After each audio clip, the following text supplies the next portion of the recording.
खुलुमबाय बिएल चेनेलनि दिनैनि रादाबखौ फरायदों सन्दना बसुमतारिया। जोंनि दिनैनि गाहाय रादाबफोराव दं। कक्राझाराव आख्रासुनि सोद्रोमानि न'आव गाग्लोबदों।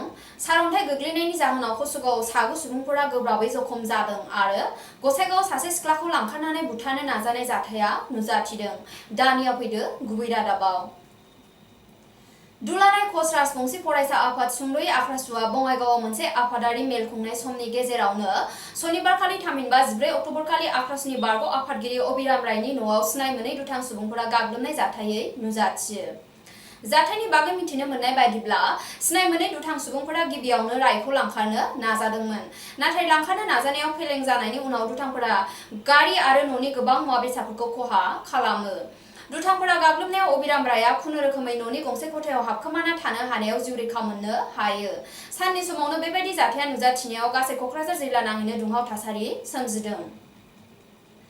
कक्राझार जिल्लानि कसुगावआव सनिबारखालि थामहिनबा 14 अक्ट'बरखालि मोनाबिलिनि 3 रिंगासो समाव अखा हानायजों सारअन्थाइ गोग्लैनायनि जाहोनाव सागु सुबुंफोरा गोब्राबै जखम जानायजों लोगोसे जिब जुनारफोराबो खहा जायो।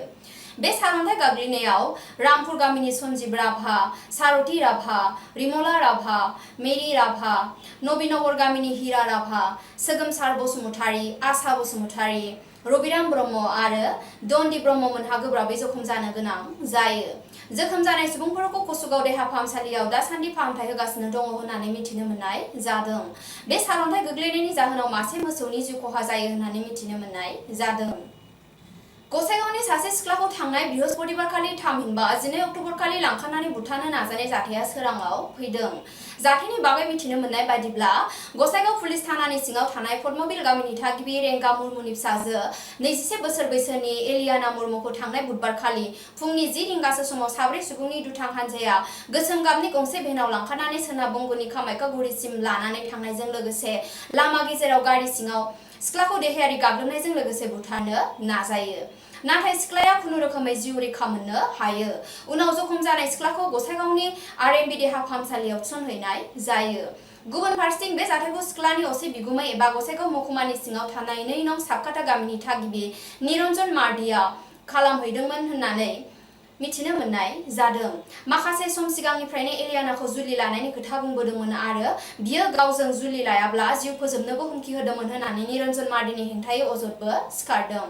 बे जाथायजों लोब्बा थानाय गुबुन 3 दायनिगिरिफोरखौ दासिमबो सिनायथिनो हायाखै होननानै मिथिनो मोननाय जादों।